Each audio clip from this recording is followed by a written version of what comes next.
Hey, today on Sportsman's News Television, we're live on location in Panguitch Lake in southern Utah, and today we're going to do two of my favorite things. We're going to catch some fish and smoke some food. Stay tuned.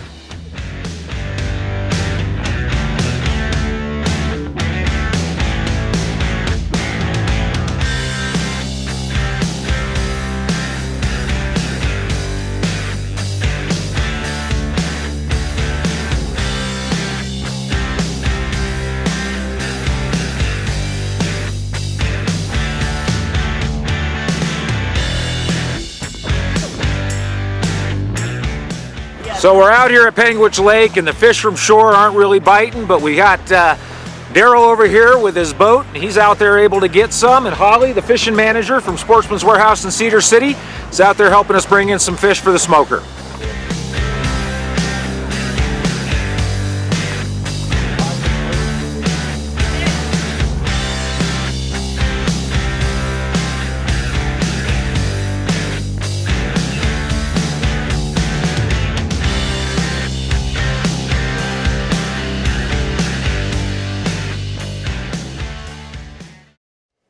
Now that we have a fry, a good-looking trout, I'm going to show you how to make a brine for an amazing smoked fish. So first we're going to take our fish and we're going to go ahead and we're going to fillet. You could do them just like this, but because I'm brining them and I want to have an opportunity for all of the brine to mix into the fish, I'm going to go ahead and do a fillet on them.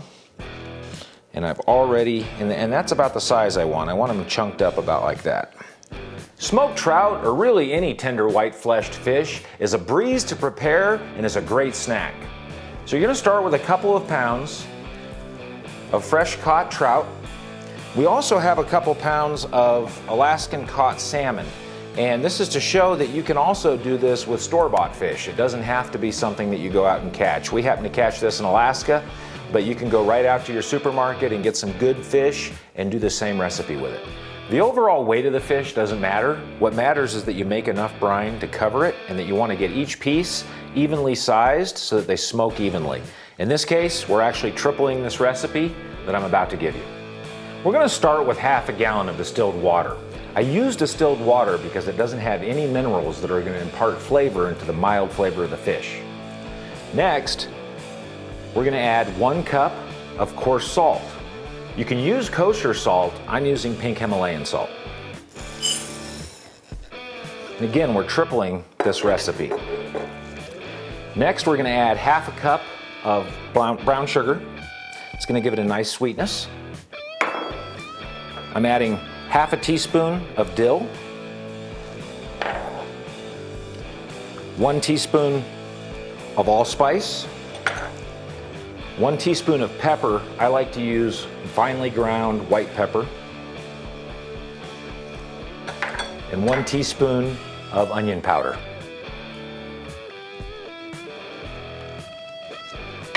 Then we're going to dump that right in on top of our brine.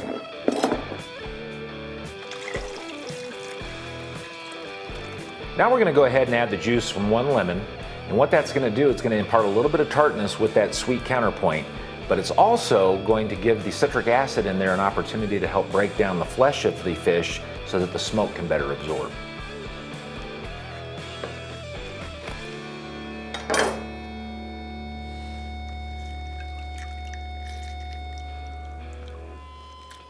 Pieces of fish that are anywhere from half a pound to a pound should brine for about 45 minutes. Anything from a pound to 2 pounds should brine for an hour. We're doing fillets, but if you're going to keep the skin on, you want to brine it for about an hour extra longer. While the fish brines up, let's look at how we'll be smoking it. We'll be using the Camp Chef Smoke Pro Pellet Grill DLX. This is the mid-size grill in the Smoke Pro line. The DLX provides precise temperature control, 429 square inches of cooking surface, integrated meat probe, internal temperature probe, an 18-pound pellet hopper, and Camp Chef's pellet purge and ash cleanout system, making it super easy to use and a perfect match for this recipe. We are using Camp Chef premium hardwood pellets, and we'll be choosing alder wood since it has a mild smoke that won't overwhelm the delicate flavor of our fish. Once the fish is brined, let it dry for about an hour in front of a fan to develop a nice thin glaze. We're going to be using the optional jerky trays to give us the ability to lay multiple layers of fish on the grill at the same time. We'll be setting the Smoke Pro DLX to low smoke so we get a nice even smoke without too much heat that can dry out or overcook our fish. That's one of the joys of the Camp Chef Smoke Pro pellet grill, the ability to very precisely control the heat of both our smoking and grilling temperature. The Camp Chef Smoke Pro DLX pellet grill is both a smoker and a grill, using hardwood pellets as fuel and forced air to heat and circulate the smoke. This makes it ideal for grilling ribeyes with a reverse sear method, smoking and cooking on the pellet grill, then finishing it with a hard sear on the optional barbecue sear box. And because it has a large cooking surface and is versatile enough to handle a wide range of meats, the DLX can also be used for a quick and easy backyard barbecue for hot dogs for the kids. The Camp Chef Smoke Pro Pellet Grill is the perfect companion for all of your grilling and smoking needs. And the DLX is the perfect size for those who want to add a smoker to their patio kitchen. Check out the entire line of Camp Chef's products at your local Sportsman's Warehouse and see why Camp Chef is the way to cook outdoors.